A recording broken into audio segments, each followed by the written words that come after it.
identitas jurnalnya itu kami mengambil jurnal yang berjudul Manajemen Bimbingan dan Konseling di SMP Negeri 2 Parigi.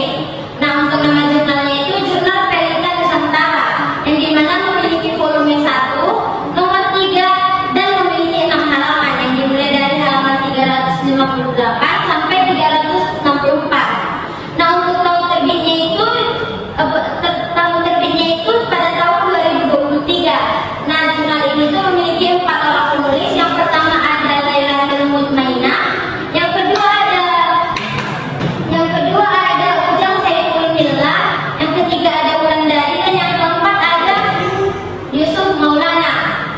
Nah, untuk tujuan penelitian ini bertujuan untuk mengetahui proses manajemen bimbingan dan konseling yang meliputi perencanaan, pengorganisasian, pelaksanaan, dan evaluasi pelayanan di SMP Negeri 2 Parigi. Nah, untuk tujuan kami melakukan review jurnal ini adalah untuk menambah wawasan serta mengungkapkan pendapat-pendapat kami kepada teman-teman tentang apa yang telah kami dapatkan dari hasil review jurnal ini, yang mana membahas tentang manajemen bimbingan dan konseling yang meliputi perencanaan, pengorganisasian, pelaksanaan, dan evaluasi layanan bimbingan konseling di SMP Negeri 2 Parigi. Nah, untuk yang selanjutnya akan dibawakan oleh teman saya, Desa Malika.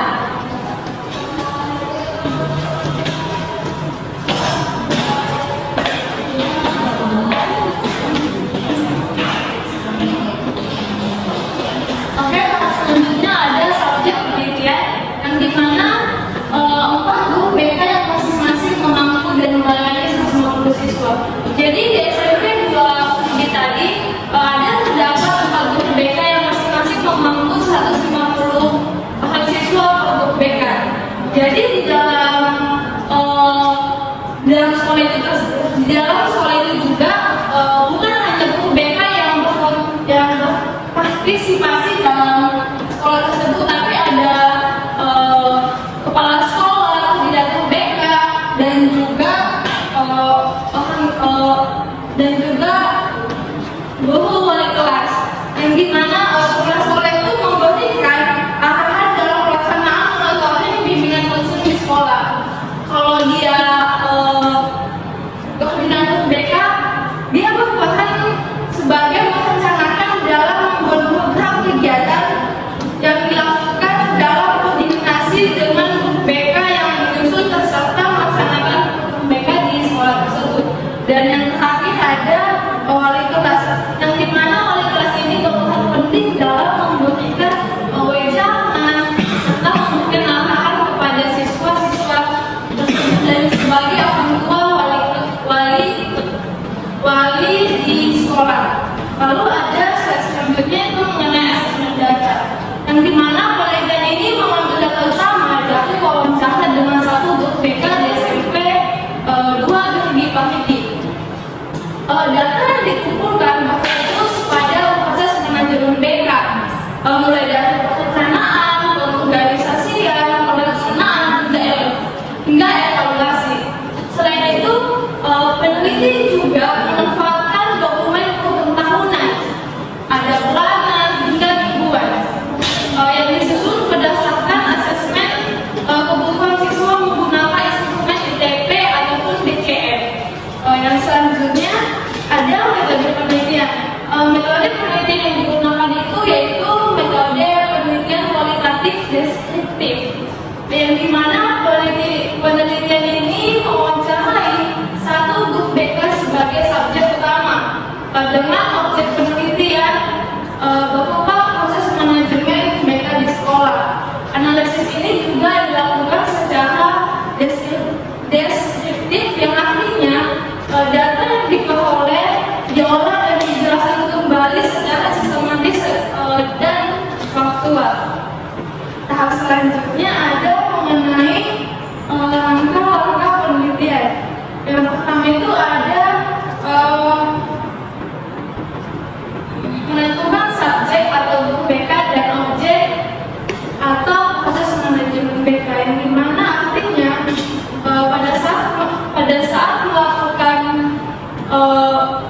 menentukan subjek itu ya otomatis subjeknya itu guru BK. Jadi sebelum kita mewawancarai guru BK, kita harus membuat penyertaan atau pertanyaan untuk pada saat kita mewawancarai guru BK tersebut. Contohnya kita menanyakan kepada guru BK apa topik yang mau kita bahas kepada guru BK dan bagaimana masalah-masalah yang terjadi di dalam sekolah tersebut.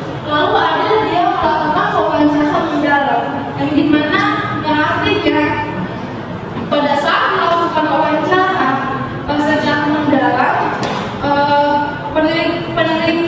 peneliti mengobrol langsung sama guru BK-nya untuk menggali informasi yang lebih mendalam.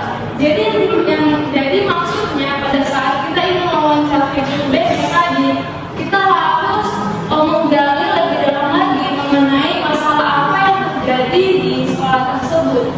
Lalu ada mengumpulkan dokumen pendukung program BK, yang dimana mengumpulkan dokumen-dokumen yang mendukung misalnya laporan kerja BK atau laporan kerja yang seperti yang saya bahas yang di awal tadi. BK itu membuat program yang dimana ada mingguan, tahunan, dan bulanan. Jadi pada saat mereka melakukan klien BK itu membuat program yang penting-penting untuk dibahas untuk tahap selanjutnya kepada siswa. Lalu ada dia menganalisis data secara deskriptif, yang dimana guru BK menganalisis data yang didapat, yang artinya data dari wawancara dan dokumen tadi dipelajari dan dijelaskan dengan runtut. Jadi pada saat mereka melakukan analisis data, setelah mereka melakukan wawancara ke guru BK, mereka mempelajari kembali mengenai permasalahan-permasalahan apa yang terjadi di dalam sekolah tersebut.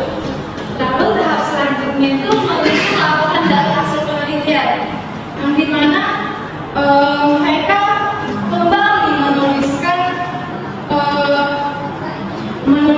semua hasil dari proses tadi jadi satu laporan yang lengkap dan jelas. Jadi pada saat ada kayak observasi kembali, mereka akan melakukan pembukaan dokumen yang dimana tadi mereka telah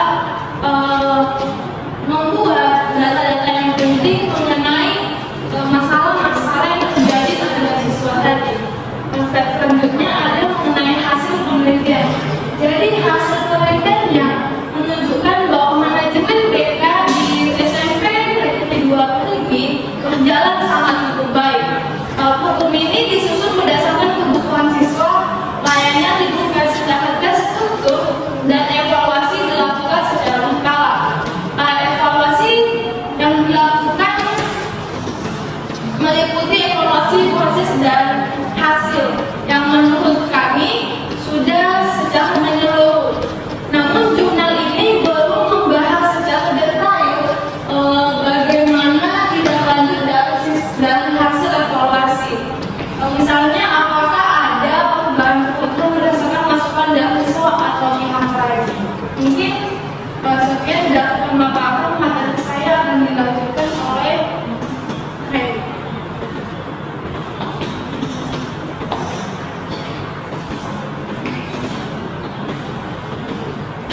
Baik, saya akan melanjutkan pemaparan materi dari kelompok kami, yang mana selanjutnya itu adalah kekuatan dan kelemahan pada penelitian yang dilakukan oleh peneliti. Nah, adapun kekuatan utama pada penelitian ini adalah pemaparan proses manajemen yang runtut dan didukung oleh teori-teori yang relevan. Ini sangat berperan penting sekali karena jika teori-teori ini tidak sangkau antara teori satu dengan teori yang lain, mungkin penelitian ini kurang menarik sehingga kita sebagai reviewer tidak mau untuk melihat jurnal ini.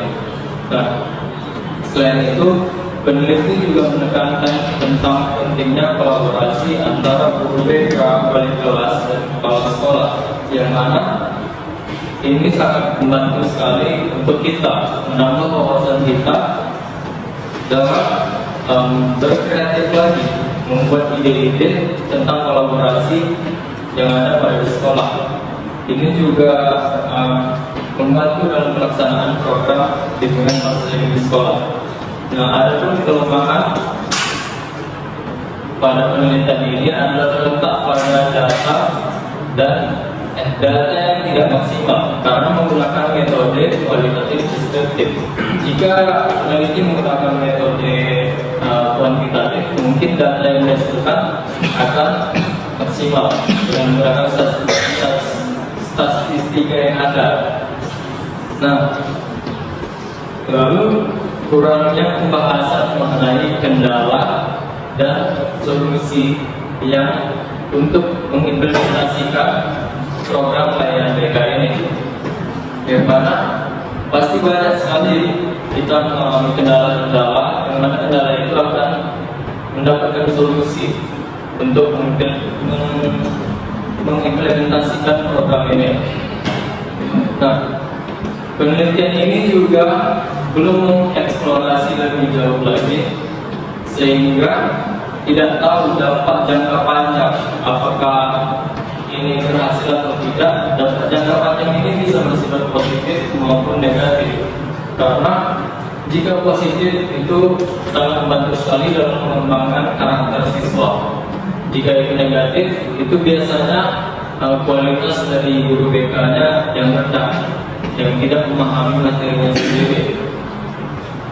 Aspek ini sangat penting sekali untuk menilai keberhasilan secara menyeluruh dalam program layanan bimbingan dan konseling. Selanjutnya ada model penelitian. Peneliti menggunakan model deskriptif kualitatif. Model ini digunakan untuk memahami secara mendalam tentang makna, pemahaman, dan proses yang terjadi di lapangan, bukan menggunakan angka atau statistika. Nah, lalu selanjutnya ada jalannya penelitian.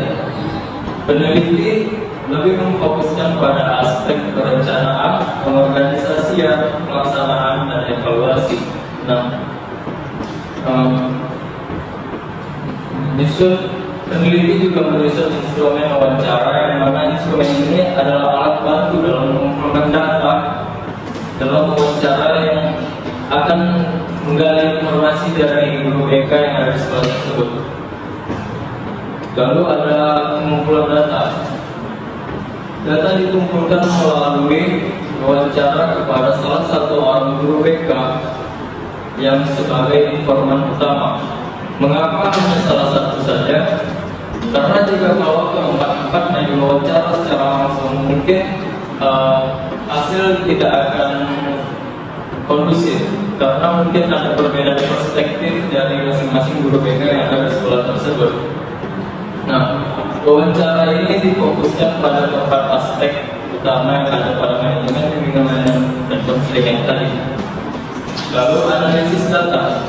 Hasil wawancara dianalisis secara deskriptif kualitatif. Ini sangat membantu sekali, sangat membantu peneliti dalam memahami lebih kompleks tentang apa yang terjadi di sekolah tersebut. Lalu data dijabarkan sesuai dengan perencanaan, pengorganisasian, pelaksanaan, dan evaluasi yang ada. Lalu selanjutnya ada pelaporan hasil. Hasil analisis disusun dalam bentuk narasi deskriptif. Lalu dan jika perlu dilengkapi dengan agar tersusun secara sistematis dan rapi. Nah, laporan mencerminkan temuan tentang bagaimana layanan BK di sekolah. Untuk selanjutnya dijelaskan oleh moderator.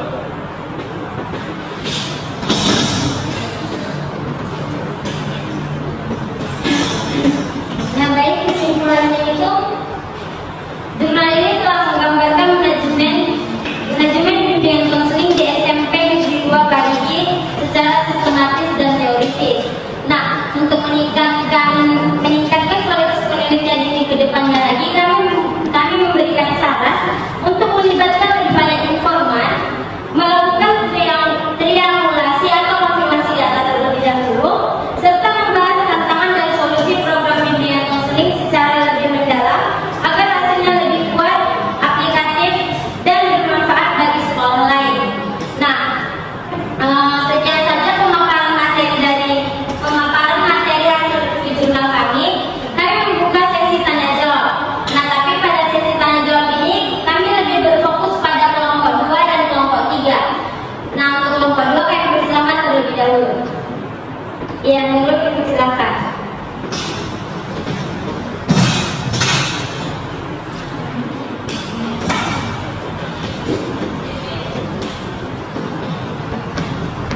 Baik, terima kasih pada kelompok 1 yang telah memberikan saya kesempatan untuk bertanya. Nah, saya Nur Hidayah dari kelompok 2. Pertanyaan saya, bagaimana relevansi pendekatan kualitatif deskriptif dalam mengkaji manajemen layanan BK di SMP Negeri 2 Paringgi? Yang dari saya, terima kasih. Baik, terima kasih Nurul. Tadi pertanyaannya itu bagaimana relevansi pendekatan kualitatif deskriptif pada yang mengkaji manajemen bimbingan dalam konstruksi sekolah. Nah, mungkin untuk pertanyaan ini saya akan menjawab sendiri. Nah, pendekatan kualitatif deskriptif ini memang sangat relevan. Mengapa? Karena pendekatan kualitatif deskriptif ini lebih berfokus untuk menggali lebih dalam lagi suatu masalah di layanan program bimbingan konseling. Nah, kan topiknya tadi manajemen layanan bimbingan dan konseling di sekolah. Nah, topik ini itu kan memerlukan penjelasan yang lebih rinci, proses pelaksanaan yang lebih terencana, dan bahkan dibutuhkan pengalaman nyata di sekolah. Nah, jadi dengan pendekatan kualitatif deskriptif ini tuh bisa menggambarkan layanan bimbingan konseling yang dilakukan guru BK di sekolah, seperti yang saya sebutkan tadi, seperti perencanaannya, melaksanakan pengorganisasian, menjalankan layanan tersebut, atau bahkan evaluasi yang dilakukan dari layanan bimbingan konseling yang dilakukan oleh guru BK tersebut. Nah, jadi itulah mengapa pendekatan kualitatif deskriptif ini sangat relevan pada topik ini. Mungkin segitu saja jawaban yang dapat saya sampaikan. Bagaimana menurut? Baik, terima kasih Dina. Jawaban yang kamu berikan sangat komprehensif. Jadi saya mudah memahami jawaban kamu. Terima kasih. Baik, terima kasih Nurul. Apakah masih ada pertanyaan dari kelompok 2? Baik, jika tidak ada, kami akan melempar ke kelompok 3. Kepada kelompok 3 kami persilakan. Ya, ulangi, persilakan. Saya Wulandari dari perwakilan dari kelompok 3. Nah, jadi manajemen layanan bimbingan konseling kan memiliki 4 fungsi. Nah, itu perencanaan, organisasi, pelaksanaan, dan evaluasi. Pertanyaannya, apa implikasi dari minimnya pembahasan tindak lanjut evaluasi dalam konteks keberlanjutan program BK? Baik, terima kasih Ulan. Mungkin pertanyaan dari Ulan akan dijawab oleh teman saya, yaitu Renaldi.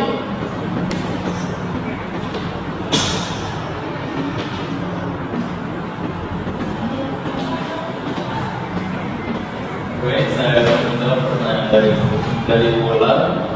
Tadi kan pertanyaannya adalah implikasi pada evaluasi. Sebenarnya tindak lanjut itu sangat penting sekali, karena ini untuk mengetahui apakah program layanan mereka itu jalan dengan baik ataupun tidak. Nah, tanpa tindak lanjut, evaluasi mungkin hanya formalitas saja.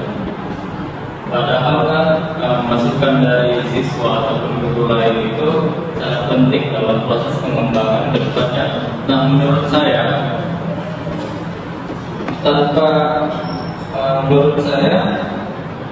tanpa tindak lanjut, minimnya tindak lanjut akan mempengaruhi program layanan BK ini secara kurang maksimal, bahkan mungkin gagal dan gak akan berkembang. Mungkin teman-teman ada yang bisa membantu ataupun menambah jawaban dari saya.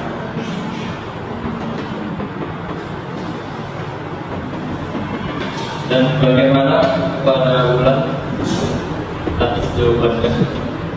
Terima kasih pada kelompok 1. Jawabannya bisa diterima dan dipahami. Terima kasih. Untuk selanjutnya saya berikan kepada moderator.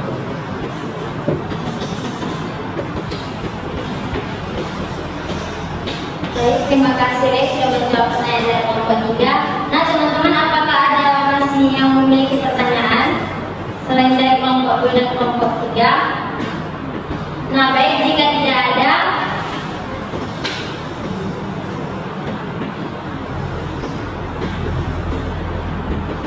Sekian saja dari hasil pemaparan materi hasil review jurnal kami. Jika ada